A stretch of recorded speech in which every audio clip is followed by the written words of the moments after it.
అందరికీ వందనాలండి. అపోస్తల కార్యములు 20వ అధ్యాయాన్ని చదువుకుందాం.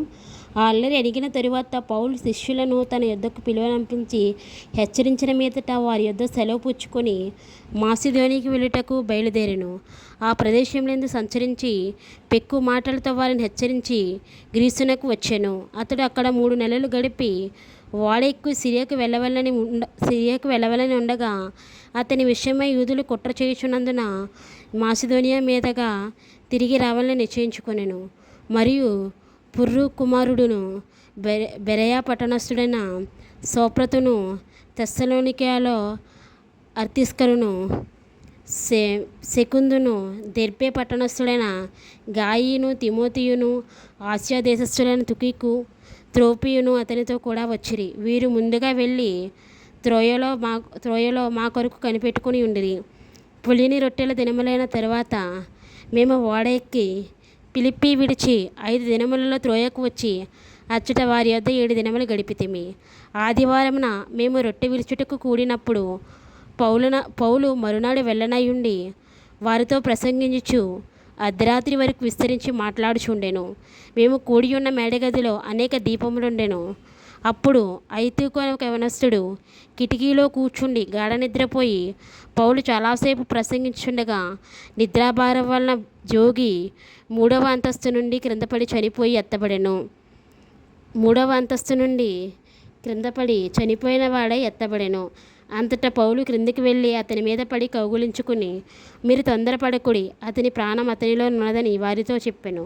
అతడు మరలా పైకి వచ్చి రొట్టె విరిచి పుచ్చుకుని తెల్లవారి వరకు విస్తారంగా సంభాషించి బయలుదేరెను.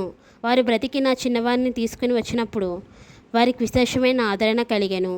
మేము ముందుగా ఓడ ఎక్కి అస్సులో పౌలును ఎక్కించుకొనవలని అక్కడికి వెళ్ళితిమి. తాను కాలినడకను వెళ్ళవలని అతడు ఆ ప్రకారముగా మాకు నియమించి ఉండెను. అస్సులో అతడు మాతో కలుసుకున్నప్పుడు మేము అతనిని ఎక్కించుకుని మితులేసేకు వచ్చితిమి. అచ్చటి నుండి వెళ్ళి మరునాడు కియోసునికి ఎదురుగా వచ్చితిమి. మరునాడు సుమయోసునకు చేరి ఆ మరునాడు మిలేతుకు వచ్చితిమి. సాధ్యమైతే పెంతెకోస్తు దినమున యెరూషలేములో ఉండవలనని పౌలు త్వరపడుచుండెను గనుక అతడు ఆసియాలో కాలహరణం చేయకుండా ఎఫెసును దాటిపోవాలని నిశ్చయించుకుని ఉండెను. అతడు మిలేతు నుండి ఎఫెసునకు వర్తమానం పంపి సంఘ పెద్దలను పిలిపించెను. వారు తన యొద్దకు వచ్చినప్పుడు అతడు వారితో ఇట్లనెను, నేను ఆసియాలో కాలు పెట్టిన దినము నుండి ఎల్లకాలం మీ మధ్య ఎలాగూ నడుచుకుంటునో మీరే ఎరుగుదురు. యూదుల కుట్ర వలన నాకు శోధనలు సంభవించినను కన్నీళ్లు విడుచుచు పూర్ణమైన వినయభావనముతో నేను ఎలాగున ప్రభువును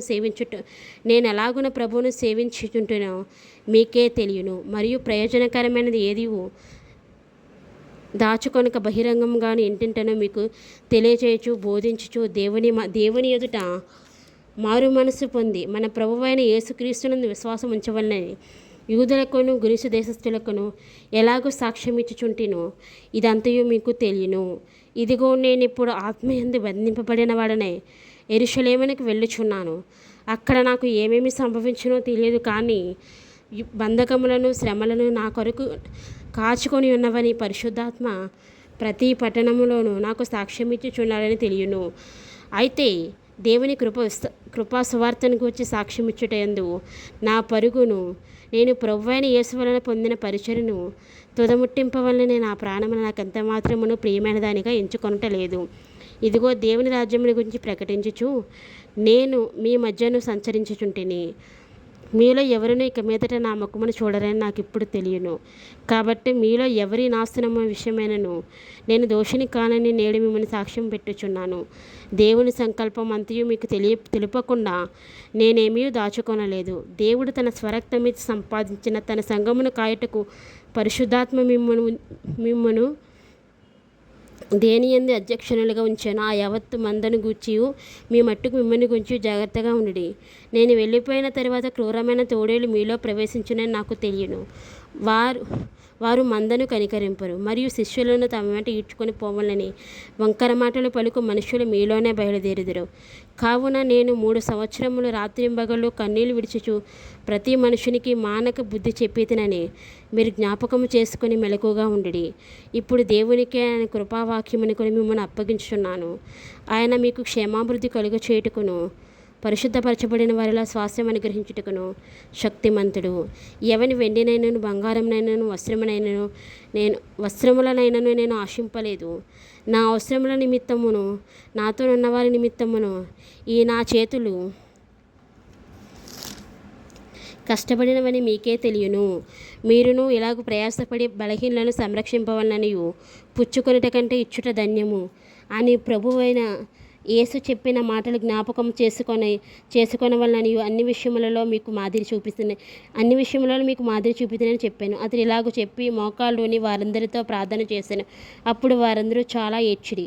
మీరు ఇక మీదట నా ముఖం చూడరని అతడు చెప్పిన మాటకు విశేషంగా దుఃఖించు పౌలు మెడ మీద పడి అతని ముద్దు పెట్టుకొని వారు ఓడ వరకు అతని సాగనంపిరి. ఆమేన్. దేవుడు తన పరిశుద్ధ వాక్యం దీవించి ఆశీర్వదించును గాక. ఆమేన్. సర్వాధికారమైన యేసయ్య, సర్వాంతర్యామైన తండ్రి, నీ ఘనమైన పాదములకు వందనములు, స్తోత్రాలు ప్రభా. ఈ యొక్క దినం చూడడానికి ప్రభా ఇచ్చిన గొప్ప శ్రేష్టమైన అవకాశాన్ని బట్టి నీకే స్తోత్రాలు ప్రభా. ఈ యొక్క అపోస్తల కార్యములు ప్రభా తండ్రి 20వ అధ్యాయాన్ని మేము ధ్యానం చేసుకోవడానికి ఇచ్చిన గొప్ప శ్రేష్టమైన అవకాశాన్ని బట్టి నీకు వందనాలు. నీ వాక్యం ప్రభా నాయన మా హృదయం అందు ఫలించడానికి, వాక్యం క్రియ జరగడానికి, వాక్య ప్రకారం మేము జీవించడానికి నాయన మా అందరికీ వాక్యమైన బిడ్డలకి నాకు మా అందరికీ మీరే సహాయం చేయండి ప్రభా. అయా నీ యొక్క రాకడ అతి సమీపమై ఉంది ప్రభా. అయా తండ్రి సిద్ధపాటు కలిగిన, మెలకువ కలిగిన, బుద్ధి కలిగిన గుంపులో మమ్మల్ని ఉంచండి ప్రభా. నాయనా యేసయ్య, దేవాది దేవుడివైన యేసయ్య, సర్వాధికారివైన యేసయ్య, సర్వాంతర్యమైన తండ్రి, నీకు అసాధ్యమైనది, నీ కన్నులకు మరుగైనది నాయన ఏదీ లేదు ప్రభా. సమస్తము నీకు సాధ్యమే ప్రభా. సమస్తాన్ని నీ కన్నులు చూస్తూనే ఉన్నాయి ప్రభా. అయా తండ్రి నాయన యేసు నీకు వందనాలు చెల్లించుకుంటూ యేసు నామములో వేడుకుంటున్నాము తండ్రి. ఆమేన్.